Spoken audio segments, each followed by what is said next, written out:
পাগড়ি পুগড়ি লাগায় টুপি টেপে লাগায় লাইন ধরে টেবিল সাজায় সুন্দর করে মন্দির পিছন দিয়ে সুন্দর করে এমনি এমনি রয়েছে নি এরা যায় আমরা পাহাড় দিয়ে আসছি যেন কেউ না ভাঙ্গে। ওরে বাপ রে বাপ, বাপ রে বাপ, কি তারে করতে গাইছ রে? হ্যাঁ, আরো বরং হিন্দুদের অসুবিধা হয়। হিন্দুরা তাদের ধর্ম পালন করতে যে স্বাধীনতা আছে, এই স্বাধীনতা হস্তক্ষেপ করা হয়। কথা বলেন ঠিক না বেটে? দেখেন না সুন্দর করে যায় মূর্তির সামনে মন্দিরে যায়া হুজুররা ফাগরি হইয়া লাইন ধরে বয়া বয়া পিছনে মন্দির আর সামনে এরা বয়া বয়া কয় ইনশাআল্লাহ আলহামদুলিল্লাহ আমরা এখানে এসেছি পাহারা দেওয়ার জন্য, তোমরা তো মূর্তি পাহারা দিবা। আরে বাবা, হিন্দুরা হিন্দুদের কাজ করবো, তোমরা তারা হিন্দুরা ডিস্টার্ব করতেছো। কথা কোন ঠিক না বেটে?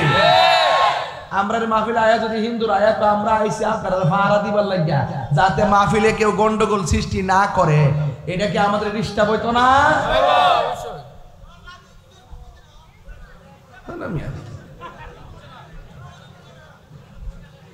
আমার কথা বুঝতেছেন আপনারা?